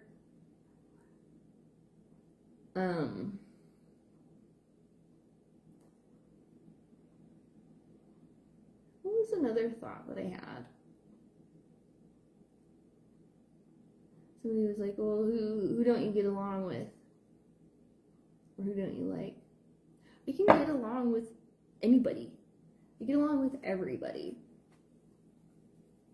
The problem is, not everybody gets along with me. And I'm so eccentric and sensitive. I can tell right off the bat within that initial interaction, like how warm or cold I'm going to be, and like how dense that bubble is going to be. There are some warm, fuzzy people out there who can just permeate my bubble, no problem. And people, very, very, very, very, very few people who I feel just safe enough to let in right away. You know, like that I get along with. And then, you know, connecting with somebody recently who I get along with very well, in a way that I never have before. Like, I get to, like, relax and ease into things, and it's kind of opening up whatever, because I'm not, like, focused on this, like, fight or flight, whatever, right? That wall's coming down, and that, you know, that vulnerabilities thing's happening. There are those people, like, I don't know, one of the moms at the bus stop. She's really warm and friendly with the other ones, but, like, doesn't smile at me, won't talk to me, or, like, and there's, like, a few women like this in the world. And that bothers me a lot, because I just want to connect. I want to get along with everybody. I like making connections. I like connecting other people together, networking things, and I'm just really fascinated by people and people's stories and the differences in people and diversity, and it's part of what makes me a fucking eccentric weirdo and so odd and strange. Like, I can get along with anybody, but there are those people who exist inside of those boxes that don't want things to be permeated. You know, we're just like, you know, the color of my shoes is insulting enough to their senses where they just completely shut me out. Like, I feel that level of rejection a lot, especially from other women, or like, it's bothering me. It's bothering me a lot more, I think, than I'm really realizing.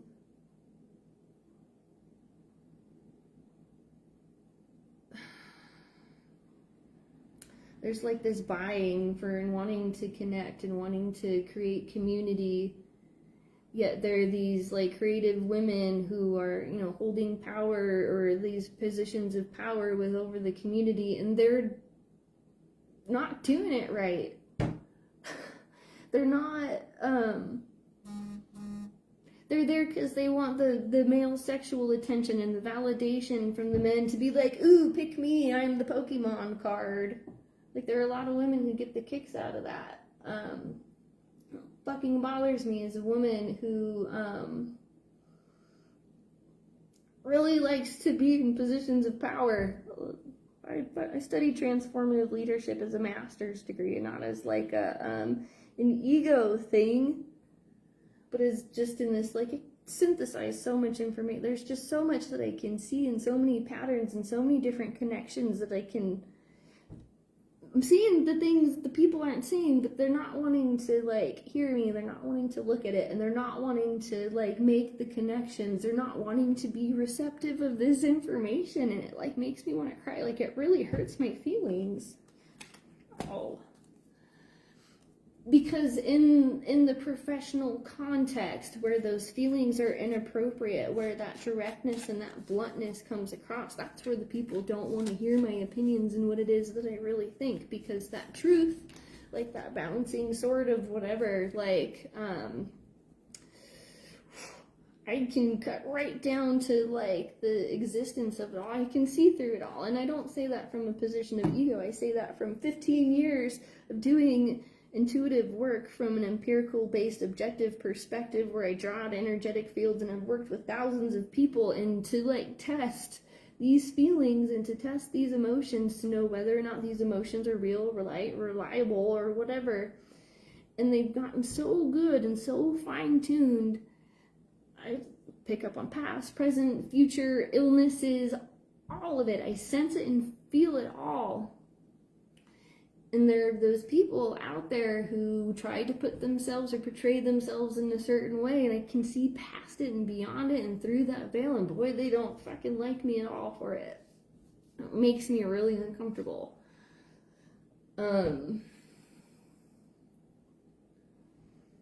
Like that ignorance is bliss thing, you know, like once you see it, you can't, once you know it, once you have that insight, you can't unknow it and you can't unsee it. And then trying to get other people to see that perspective and to see from that side of things, it's really challenging, because then you deal with people's egos, and I just don't understand, and I'm curious, and I want to understand, and in trying to have those conversations and make those connections, that's where I feel like a lot of people have a difficult time keeping up. So we'll see how this one goes. Because not only does it keep up, it propels me and it pushes me forward. And I'm trusting that. I'm trusting that cycle. I'm trusting the fates with that one transcend, evolve, because this one is just, it's kind of defying all logic at this point. And when the things start to defy all the logic, that's when my alertness really starts to peak up, and my intrigue really starts to peak up, and my creativity is really sparked, and that passionate, energetic drive of self-expression really wants to start coming out. Like, there's just so much pent up. There's so much information there. Somewhere in this is, we're grappling with my insecurities, and we're working, through my levels of confidence, my ability to be confident in the emotional expression of that. And I just say that as a exemplar, or as a model to get people to try those words on for themselves, to see what that feels like. Kind of embody that essence and that presence of stress, no thingness, the lovers, the outsider, comparison, projections, thunderbolt. Like, what are people projecting out there? The conditionings. What is the, there's the trust free fall. After having been alone for so fucking long, trying to balance out the harmony, because we're just going with the flow, and participating in the human experience, trying to understand everything that's going on, dealing with the schizophrenics of the world, and the people trying to celebrate love and life, and trying to find friends, and trying to create adventure, and trying to be patient through it all. Trying to complete cycles, trying to master things that we know, going beyond the ordinary, or just having an ordinary human experience and letting go, and having the courage to start over and to be the fool, and to do so from a space of morality. Because, I don't know, we're traveling, we're going around, things are exhausted, we've just exhausted every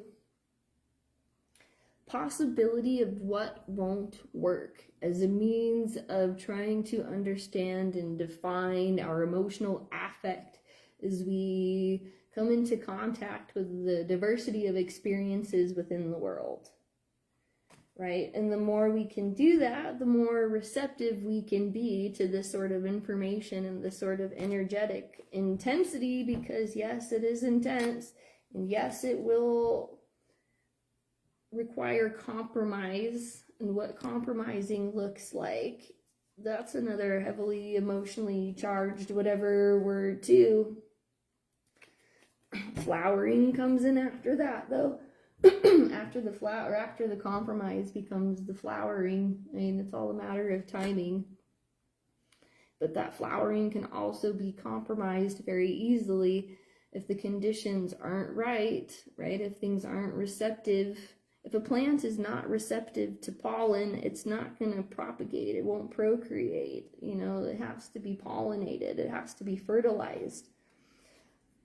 Sometimes it's a matter of just slowing things down so we can get into the possibilities. But when people slow things down, they start getting into the guilt created by the politics and and the politics that are trying to isolate people, and the politics, the laziness of politics. The politics that, how do I want to say, permit laziness, right? We have to break beyond the illusions.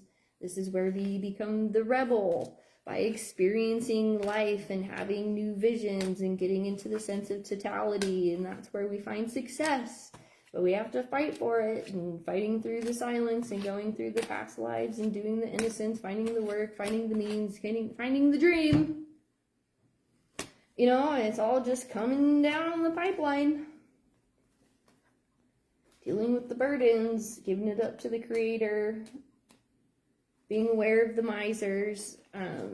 But okay, the comparison. I'm going to talk about comparison, and then I'm going. Okay. Because I'm just finding right now, or maybe, whatever,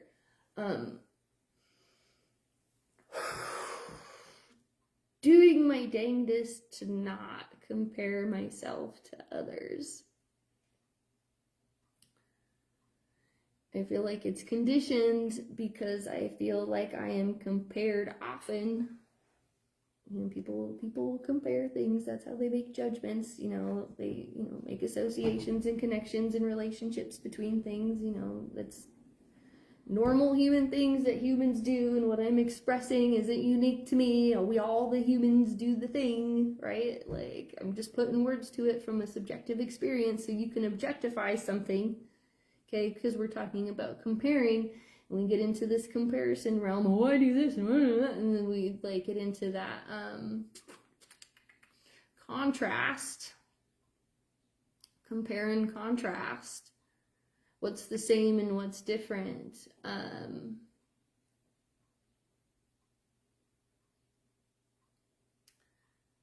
If someone says, I like this, and I like this, it is natural to compare yourself to be like, oh, well, how am I like that? How am I like this? And how am I like this? As much as it's as easy to contrast yourself. Well, I'm not at all like that. I'm really nothing like that, and I'm not even close to being anything like that. But you like that, and that. But I'm not those.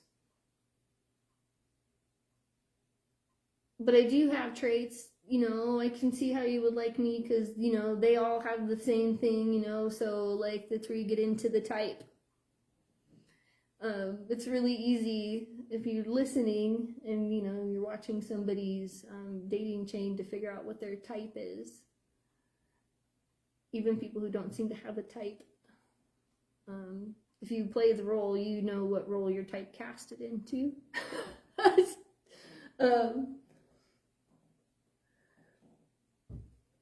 And sometimes we have a type or we have a preference that is even shocking to us that we wouldn't be aware of just based on patterns, right? Because if I can pair all of the, you know, previous experiences and I see what they've all had in common, it's like, oh, apparently I like that because they've all had that.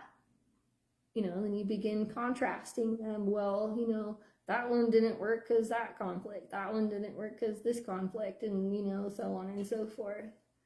And then you get into, you know, okay, we're just fucking analyzing. It's just coffee talk, coffee girl talking. I really wish that I could see more of the comment feeds on this. Or, no, I don't. I do, but I don't. As much as I want to, like, have more, like, involvement, it can be really distracting for me, or I don't know, people tend to like want to take things in different directions. I don't know, like the one guy who was like, does this guy like me? And they like, honey, this isn't like your dating show. I'm not here to tell you whether or not like you should go with this guy or that guy, you know. When they get bad. And it's like, well, then if I can reach out to me for a personal one-on-one if you want to get into those kind of personal specifics, because that's not going to be relative to all. Sometimes it is, you know, I'm not saying like don't ask the questions. No, you know, a question unasked is a stupid question, but if you've got to ask a question, somebody else is probably thinking it anyways. You might as well just ask it to ask it. Yet have no expectation for the answer that you're given, and be receptive to the answer that is given, because oftentimes that answer that is given is not what you expected nor what you wanted. And in this space, I'm not here to tell you what you want to hear. I think it's really interesting too for the people who try to talk to me as if they're trying to tell me what they think I want to hear or what they think I should hear, or like those that want to like guilt trip me for being happy. Emotions are so bizarre. I mean, there's like whole philosophy books and courses and so on and so forth of what the emotions are. Like, we don't really know, right? Other than let's just chalk it up to quantum physics and emotional, you know, qualitative intensities of vibrational frequencies, because that's how we track color, that's how we track sound, you know, music and painting and the arts, and how we define humanity, and blah blah blah blah blah blah blah blah. Are you guys tired of me talking yet? I'm tired of hearing myself. I don't know, there's just so much information. Symmetry and poise. I like that as far as like poise. Reverence. These are nice, strong, good words. Poise, reverence, balance. There's reverence. I love when that happens. Interesting in this deck, like in the Deviant Moon deck, the snake that is between the two, having reverence for the connection and understanding that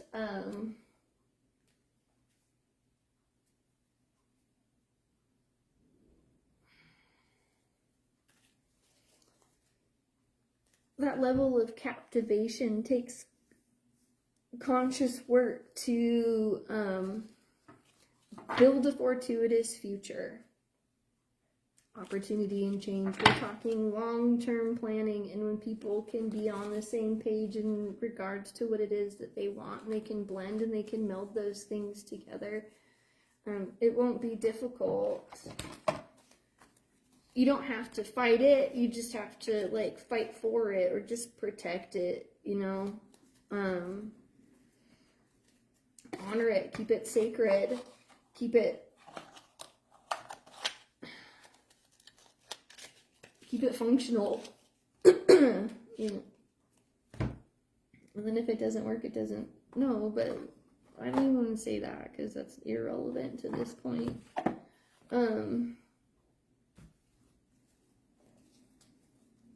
I'm just kind of being lazy there.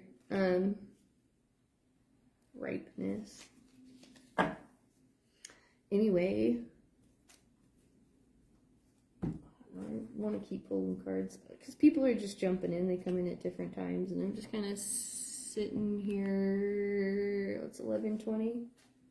Yeah, I should wrap it up. At some point or another, we'll kind of like chunk all this apart and put it into bite-sized pieces and make it something, you know, more comprehensive and whatever, manageable in that regard or something. But at this point, like, I'm just trying to get it out. Like I said, I just got all this stuff and just holding it, and it's got to go somewhere right now. And instead of waiting for things to be perfect or the conditions to be just right or things to have to look a certain way to fit into the whatever, so like I'm not making this palatable for other people as a means to try and like please people. Like, this is purely a space where I get to synthesize and explore in a way that resonates with me. It's mine. It's unique to whatever. It's just a space where I can do what I need to do and nobody can tell me otherwise. I mean, you can try. You can try to change my mind. You can try and tell me what I'm doing is wrong, or I should be doing things different, or need to be normal, or it needs to look like this, or it needs to look like that, or it should this, blah, blah, blah, blah, blah, blah, blah. But I'm just done with that. I know what needs to be done. I know now what needs to be said. I have a pretty good idea of where I'm going and where I want to go and what I want out of life. And I'm just breathing with it. and trusting and going with the flow, because I've been doing the work. We've been showing up, we're processing, we're putting the information out there. You know, I can go back and I can look at it and I can, you know, reevaluate from a different level of consciousness and keep learning, and we can keep sharing and blah blah blah blah blah blah blah blah blah blah blah blah.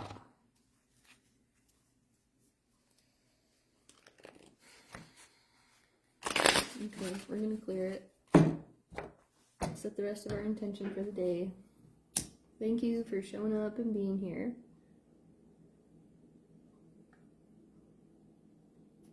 Book me for readings. Hire me to be your personal reader. I don't want to I don't want a bunch of little readings. I don't want to have to do this for 100 people every day. I'm really curious from a scientific perspective, what information or what we can learn by getting to work with one specific, or maybe a couple specific people on this level from a long-term transformative perspective, long-term consultation guidance sort of thing. Maybe I'm ready. Maybe I'm ready to receive that sort of client too. Just putting that one out there. I like the long-term committed thing. I like being able to see how things unfold. The keeper. I like keeping stuff. I like keeping people I like and love close to me. I like keeping them near. I love being in love. And I love being around people who are in love with life. Right?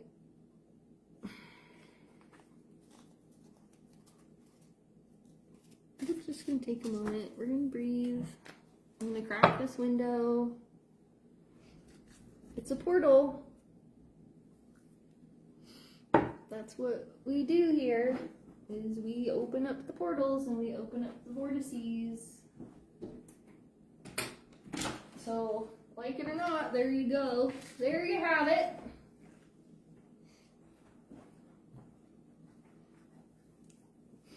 If you sit through these long enough, you can feel the shift.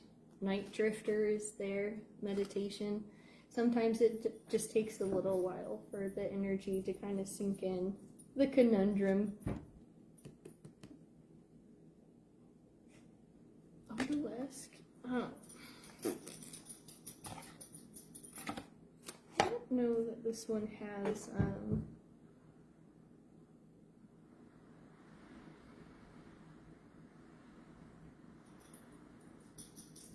something about contemplating. Check this out though. These have boobies on them, so I don't know if that's appropriate for the medias or social whatevers, or I don't know.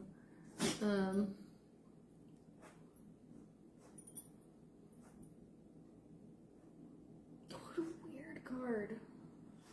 There's a portal, coming through a portal, and then self-observing the most raw, pure form, taking an objective look.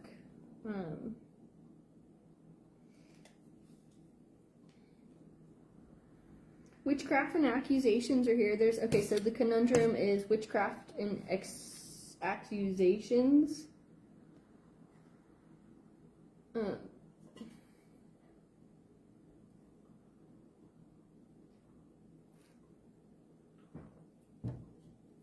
There are people trying to use their words and accuse you of things that are not real, so they can take what you want.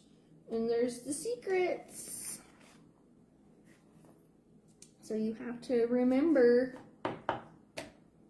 the enigma. Return to innocence. there's another Enigma song that popped out the other day. Okay, last card. Ready? Let's pick one more. All together now. If you're here and you're clear, we can steer away from fear, my dear. It's your ear.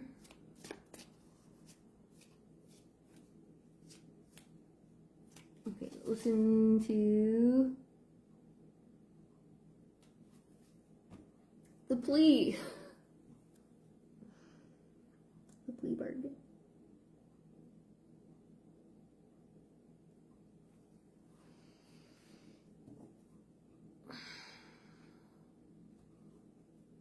Okay. The city's on fire, you're on fire, things are transforming and burning down, like you need help. I can see it. I can like sense all of these things that are like, so here's your plea bargain. Come and get your bargain, it's free.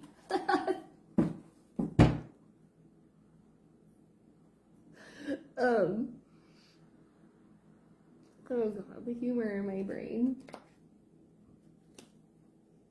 The plea. Okay, we're gonna leave it at the plea. I'm asking you to recognize that the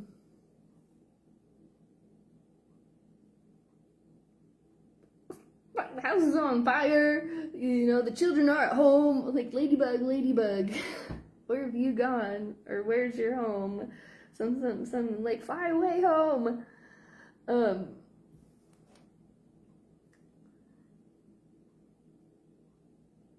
Asking you to be sympathetic, empathetic to people's transformations at the moment as we're going through this portal. Now is not the time to make accusations. Really wants to accuse somebody of something right now and place blame, and like when the world is burning and things are on fire in that moment, it doesn't really matter like who's to blame. There's not one person that we can pinpoint this on. This is a failing system of like, you know, when you put the houses too close together and they're all made of cheap flammable materials, and then like, you know, a wildfire, somebody, you know, tosses out a cigarette and the, you know, like, it's not like, it's a dysfunctional chain of events that people are like emotion and they're like truth. Like, go watch that video. That emotional, wah, woo, whatever, that's not truth, that's not real, that's not factual, that's not evidence-based. So my plea bargain to you is being able to practice shifting out of that emotional body, so that when we get to sit down together and have these conversations and do the work on transformation, you're not going to be shocked by what I'm asking of you. Some people just naturally do that, right? But we have to come at this from a very objective standpoint. And a lot of people aren't going to want to do that because they're so emotionally triggered right off the bat. And they're trying to intellectualize their emotions or validate their emotions based off of things that just are just stories. People are just telling stories left and right, and they're believing them as if they're truth, or like trying to tell these stories or create these superficial scenarios to justify their emotional belief systems and all that fun stuff. So, can you not do that before you come here and we do work? Because, like you jump on the horse at your own accord, and whether or not the horse bites you is not my fault.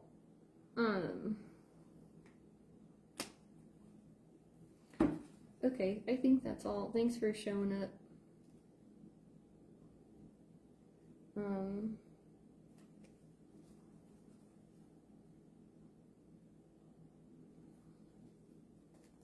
Well, hang on a second.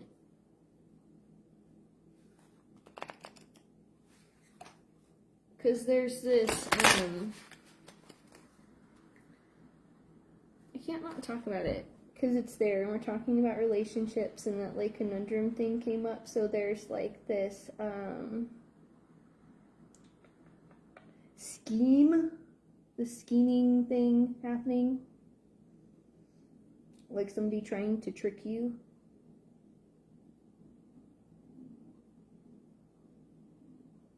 So we're just gonna put out there that all that like schemey whatever stuff gets exposed. Any of the like delusional whatever stuff or whatever, that's just all gonna come to light, and that's all just gonna come to surface.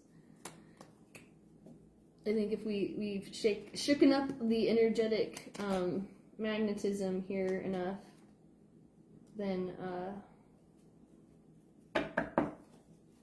that'll just do what it's meant to do, and we don't have to do anything beyond just